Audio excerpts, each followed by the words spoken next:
Por que nós temos tanto medo de ser mãe hoje? Mas eu vou trazer um ponto aqui pra você. A taxa de natalidade, ela caiu hoje no Brasil. Em 65 anos atrás, a média era de 6 filhos por mulher. Já deu uma diminuída, caiu drasticamente. Hoje já é 1,6. Então, ou seja, as mulheres estão tendo menos filhos. Na verdade, eu acho que, tipo assim, não é um medo. Tipo, no meu caso, eu quero ter filhos, mas não que seja um cenário ideal, perfeito, porque nunca vai ser. Quero me estabilizar financeiramente. Eu acredito que uma das coisas que mais pega um casal é a parte financeira. Tá, eu tenho 12 anos de casada e normalmente a sociedade ela sempre tá te pressionando. Porque assim, quando você tá namorando, as pessoas estão, quando vai casar? Quando você casa, quando vai ter o primeiro filho? Quando você tem o primeiro filho, quando vai ter o segundo, o terceiro? Sim. Porque isso é do ser humano mesmo, a insatisfação. Você tem que saber o que é melhor pra você. Porque, claro que tem os medos, a incerteza, a gente nunca vai ter um cenário perfeito, ideal. Claro que é importante você escutar a opinião das pessoas, mas você também pode aprender com os erros das pessoas e não repetir. Você não precisa exatamente passar para saber se vai dar certo ou se vai dar errado. Então, eu acho que quando você sabe o que você quer, não importa o que as pessoas acham, o que elas dizem. Quero muito ser mãe, quero ter um casal, a princípio. Sim, você está nos seus 30 e poucos agora, e eu também. Tem um outro cenário que eu acho que é interessante a gente discutir, que é a questão da expectativa de vida. Ela aumentou. Hoje a gente vive muito mais do que a gente vivia vamos dizer, em 1960, que era de 56, 57 anos, ou seja, 65 anos atrás. Hoje a gente tem a expectativa de 77, 78 anos. 20 e poucos anos a mais, né? Exato. Então, assim, a gente está tendo mais consciência, comendo melhor, eu acredito, se exercitando mais. E também tem a questão de que você quer ter uma estabilidade financeira, uma estabilidade profissional. Então, você está se planejando, você também quer viajar mais, curtir mais. A maternidade, ela vai ficando mais de lado. Não que você não queira ter. Você quer ter, mas acaba que você deixa um pouco de lado, porque você está nessa fase de planejamento, igual você falou. E aí, quais são os desafios, assim, da maternidade? Eu acho que um dos pontos é o sono. A privação de sono. A privação de sono, porque pra mim o sono é prioridade, assim, eu necessito, gente, de dormir, assim, umas 8 horas por dia, sério. Nem fala, Nani, quando eu cuido, sabe, às vezes eu fico uns 2, 3 dias com a criança, 24 horas, às vezes os pais viajam e deixam comigo. Eu fico parecendo um zumbi. Essa criança específica, ele não dorme muito bem à noite, ela acorda 3, 4 vezes e aí eu fico um zumbi, eu não sei como que eles dão conta, sinceramente. É puxado. Também tem, tipo assim, quando você é solteira assim, quando você é um casal, você tem a liberdade de tempo, né, vamos supor, eu que gosto de ir pra academia, então, assim, eu cheguei do trabalho, eu posso ir pra academia, eu posso voltar, eu posso ficar 5 horas na academia, eu posso ficar 3, eu posso ficar 2. Se eu quiser ir pra algum café, igual a gente costuma sempre ir, é tranquilo, eu não tenho a preocupação de, tem uma pessoa que depende de mim, ou que eu tenho que me planejar pra deixar com alguém, porque, tipo assim, a gente tá demorando pra ter filhos, mas porque eu nunca quis terceirizar a maternidade, entendeu? Tipo assim, eu não quero ter um filho pra deixar com alguém, pra essa pessoa cuidar, pra essa pessoa educar. Tá querendo acabar com o meu trabalho, então, né? Não, eu falo assim, né? Tipo assim, na minha cabeça, então eu sempre pensei assim, eu quero ter um filho pra que eu possa participar, né, da educação eu mesma, entendeu? Eu em tempo integral, assim, e participar do crescimento, né, das fases, que eu acho que é bastante importante. Claro. Tem que estar muito bem alinhado com a pessoa que você tá, porque eu acho que já alinhado já gera, assim, umas cada um, você imagina, cada um vem de uma criação diferente. A infância, né, cada um viveu. Então, quando você junta ali 2 pessoas, é um choque. Exatamente. E aí vem uma criança que você tem que equilibrar para ver a melhor educação você vai dar, que seja boa para a criança, para você formar um bom cidadão. E tem outra questão também, que é o quê? A mulher tem que cuidar do lar, da casa, do marido, ela tem que estar bem, ela tem que estar toda bonita. Aí ela tem também a profissão e o filho. É muita coisa. Uma das coisas que pega também é a falta de tempo, né, de se cuidar, porque é uma coisa que pesa pra mim, que eu gosto disso. Imagina também que a mudança no corpo e na autoestima, hormônios. Sim, e a pessoa que tá com você, ela tem que ser muito parceira pra entender também o momento que você vai estar vivendo. Porque a libido cai total e não vai estar disposto. E a questão do parto, você pensa nisso ou não? Então, eu sempre pensei, sabe? Eu sempre fiquei assim, meu Deus, gente, será que eu vou conseguir colocar um menino pra fora? Porque assim, pelos relatos que eu já ouvi falar, tipo assim, é uma dor insuportável, né? Mas as pessoas falam que, tipo assim, o parto natural, ele, tipo assim, o seu corpo, ele foi projetado pra isso, né? Pra colocar o menino pra fora. Então, Minha irmã vai ter que, eu vou ter que, assim, ter força pra pôr esse menino pra fora, não é possível. Ele vai ter que sair, né? Porque tanto fez na academia, né? Eu falei, não, tem que dar um jeito de sair. Sei, mas eu queria tentar ter o normal mesmo, assim, do que Mas, ter o cesárea. Nesse exato momento você fica mais por pensar na educação futura do que do parto em si. Você levar dessa forma realmente mais leve, não se preocupar tanto, eu tenho que tomar vitamina tal, Sim. Tal, eu tenho que ter, hoje em dia, com o avanço da medicina, são tantas coisas, tanta informação Que que você... cria uma pressão tão grande. Mas acho que talvez piora. Minha irmã, você vai pressionar de todos os lados, né? Não tem como. Outro ponto também, que é de custo. É um custo muito alto, entendeu? É muita coisa. Então, tipo assim, não dá pra você fazer as coisas na louca. E o brasileiro, cara, eu não sei se é só o brasileiro, ele vai lá e faz as coisas assim, ó. E coloca na mão de Deus, entendeu? É assim. É tipo assim, ele faz a dívida e coloca pra Deus resolver. Sim. Então, assim, cara, não dá. A gente tem que se planejar, sabe? Não dá pra fazer as coisas na loucura.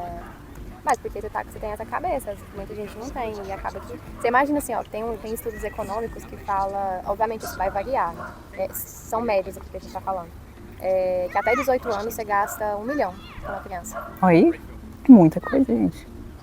É muita coisa. Tá preparado? Minha irmã, você tá achando que o céu tá perto, ele tá longe. Mas você tá nos seus 30 e poucos, e aí você acha que a questão da fertilidade, ela começa a cair a partir dos 30 anos. Nosso relógio biológico. É arriscado, né? Por isso que eu falo pro Felipe, né? Eu falo, meu filho, vamos cuidar na vida. Porque eu vou ser vó dos meninos, será? Não dá, né? Eu tenho que ter energia, minha irmã, pra correr atrás desse menino. E ele também, né? Então, assim, eu acho que a gente já tá no momento... Porque assim, vai chegando um momento... A gente tem que aprender a curtir o momento da vida, né? Curte a tua vida de solteira, depois curte a tua vida de casada, né? Depois curte a tua vida em família. São fases e acaba que chega num ponto que você tá pressionado de todos os lados, porque se você se desenvolve profissionalmente, acaba que vai passando os anos, aí você já tá nos seus 30 e poucos. Aí vem um relógio biológico. Então, Exatamente. E é delicado. Sim, aí vem o sentimento. Qual tipo de mãe você vai ser? Se você vai ser uma boa mãe, o jeito que você tá levando é certo. Vem a questão também das interferências, que às vezes as pessoas vão querer se meter, intrometer, palpitar. Então também, que é o que a gente falou, né? Do tempo para si, de se cuidar, a privação do sono. O que é que você considera como ser uma boa mãe? O que seria isso? Cara, eu acredito que formar um cidadão de bem, sabe? Para a sociedade, com princípios, valores, colocando o que realmente é certo, o que é errado, o que se pode fazer, o que não se pode fazer.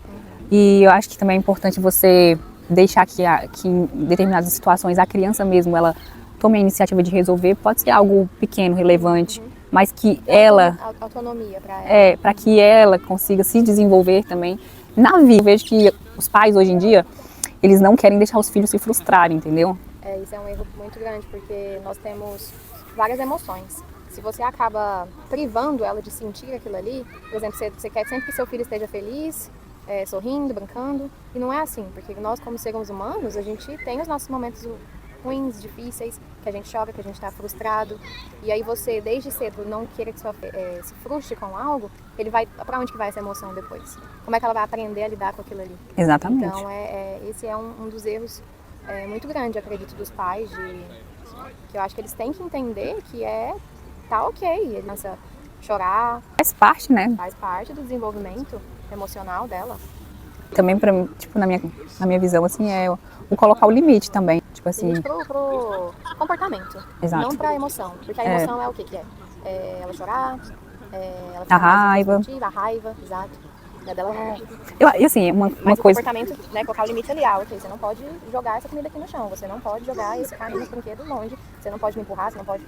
Que é o que às vezes... onde os pais às vezes erram, não tem essa sabedoria de entender, que você tem que colocar limite para o comportamento. E não para a emoção, para o que ela tá sentindo ali. Você tem que estar ali do lado dela. Igual você falou, eu quero que traga autonomia, quero dar autonomia para ele ser independente, para ele conseguir futuramente resolver problemas. E tá ok com isso. E uma coisa que eu percebo aqui, que eu acho, cara, assim, fantástico, que os pais aqui, eles tipo assim, criam as crianças para serem independentes. Sim. Tipo assim, você vê uma criança que ela mesma, ela sobe no ônibus, ela mesma carrega o patinete dela, ela mesma desce, ela mesma carrega a bicicleta, ela mesma, sabe? Então, tipo assim, ai, isso aqui. ela mesmo faz, tipo assim, tudo. Um pouquinho, meio que a pressão, mas é de boa. Mas aí eu vou fazer a pergunta pra você, e você? O quê? Como que você encara a maternidade? É difícil, Porque hein? assim, porque você, como trabalha com Nani, crianças, eu vejo vários lados. E eu fico pensando se eu quero ter filho. Tem momentos que sim, tem algumas partes do trabalho, assim, igual o exemplo que eu te dei da criança, que às vezes quando eu fico com ele 3 dias ou até mais dias durante a semana que ele não dorme bem, que ele acorda, e ali muda muito o meu humor. sim. Mas você entende que, tipo assim, quando for o seu... Vai ser diferente? Provavelmente. Eu acredito que aí a mulher, ela tá gerando ali algo tão especial, o maior amor da vida dela vai ser aquilo ali. Então eu acho que ela vai conseguir tirar uma força da onde ela não tem, que ela não tinha antes. É o que eu vejo, tipo, minha irmã falando. Ela é mãe de 4. E tipo assim, cara, é impressionante, né? Porque a criança, ela sai do mesmo lugar, mas são pessoas completamente diferentes. Com jeitos totalmente diferentes, né? E que você tem que aprender a lidar tanto com um quanto com o outro, porque o que é bom para um não é bom para o outro. E você saber identificar isso. É um outro ponto, sabia? Que você tem crianças que vão precisar mais de colo, outras não.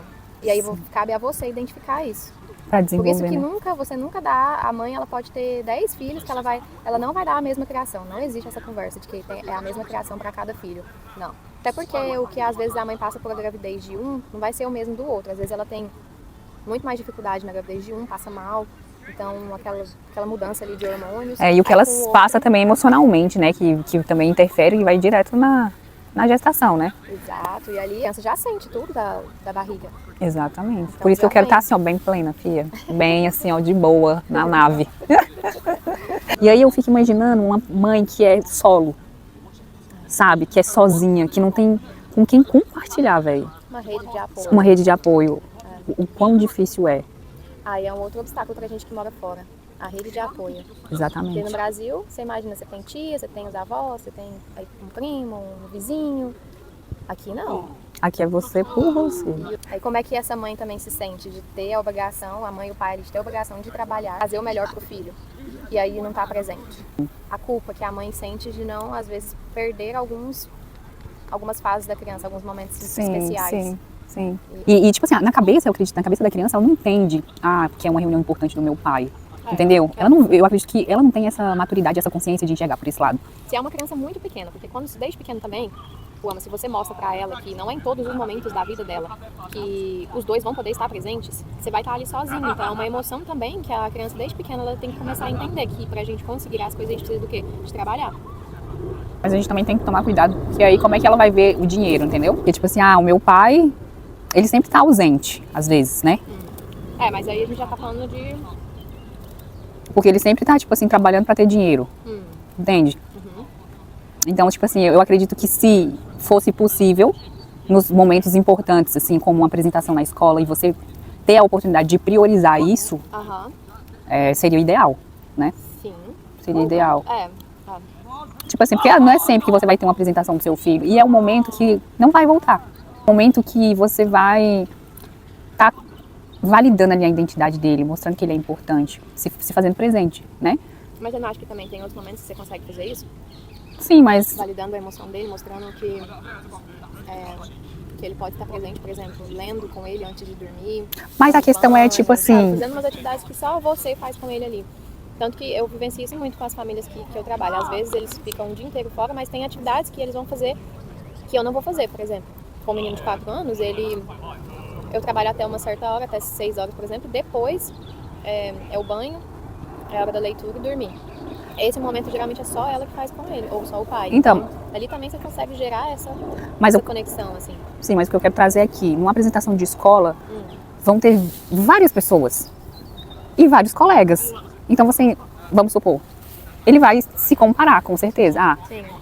O amigo do meu amigo, o pai e a mãe deles estão presentes, vendo ele. E mas quem tá, entende?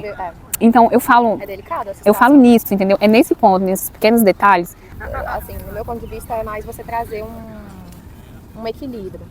se não consegue os dois estar presente, pelo menos um. Exato. E eu, por exemplo, tenho uma relação muito boa com as crianças que eu cuido. Não é só aquela relação ali de vou ali, só dou a comida, dou o banho, Não, é uma relação de amor mesmo, De apego, carinho, né? de apego, Confiam a criança ali comigo, então eles estão felizes em eu ir, por exemplo, numa dessas reuniões. E acaba que a criança, por mais que ela diga, eu queria que meu pai estivesse aqui, mas ela também se sente feliz pela Nani dela estar ali. Também tem esse lado, sabe? E ela começar também a entender que não é sempre que o pai e a mãe vai poder estar, ou um ou outro. Então, e acho que tentar encontrar esse equilíbrio de, se você não consegue fazer, às vezes, passar a manhã, mas que você passe à tarde. Ou se você não conseguiu passar à tarde ou à noite, mas aí você vai passar ali amanhã, sabe? Tomar um café junto, fazer coisas juntos, sabe? Cozinhar, criar esse laço, assim. Os momentos, memórias, momentos, né? Criar essas memórias que vai ser só vocês dois ali. Esse é o meu ponto de vista, de acordo com as famílias, assim, com a minha experiência com as famílias que eu trabalho. Óbvio, tem casos e casos. Tem pai que é ausente, só quer ficar só tranquilo ali na dele, deitado, que é um cara mais velho. Não tem muita paciência. Então, o que ele quer? Só quer deixar o menino no tablet. Não consegue ver essa... Só que, tipo assim, a vida, ela vai te cobrar. Pelo que você faz e pelo que você deixa de fazer. A conta, ela vai chegar. Então, se você não formar um bom cidadão, o que será da sociedade, da sua família? Porque não importa se você tem dinheiro, se você não tem. Quando você tem um problema familiar, pelo que você deixou de fazer... Também o ideal é você sempre conseguir ter uma boa comunicação com seu filho. Trazer ele mais próximo possível de você, dar pertencimento. As crianças, elas às vezes não se sentem tão pertencentes, né? A gente fala aqui falando de adolescente. E aí elas vão buscar outros caminhos. Vamos dizer, os cyberbullying, de bullying na internet. Eles vão buscar outros caminhos ali, por quê? Porque eles não têm esse pertencimento. Se eles tivessem essa ligação com os pais, de conversar, de se comunicar, de contar tudo que está acontecendo, o que ele está sentindo ali, esse é um outro ponto também. Os adolescentes, eles se isolam dentro de um quarto, né? Exato. E... Desse exemplo desse menino, de 7 anos, o pai simplesmente não se importa. Ele fica no tablet, o menino fica jogando Fortnite. Um jogo super pesado de tiro e 7 anos, imagina. Exato. Mas é um problema futuro, entende? Não vai pensando que, tipo assim, tá tudo bem. A conta, ela vai chegar. Infelizmente, né? Sim. Mas bom, por hoje é só. A gente quis trazer alguns pontos aqui. Pega pra gente, né? De pensando em ter filhos. Sim. Mas eu espero que vocês tenham gostado do vídeo de hoje. Eu vou trazer mais, vou tentar conversar com algumas mães pra ver se eu consigo também fazer alguma entrevista com elas. Se inscreva no meu canal, dê o like, curta e compartilha. E é isso, bye bye, tchau.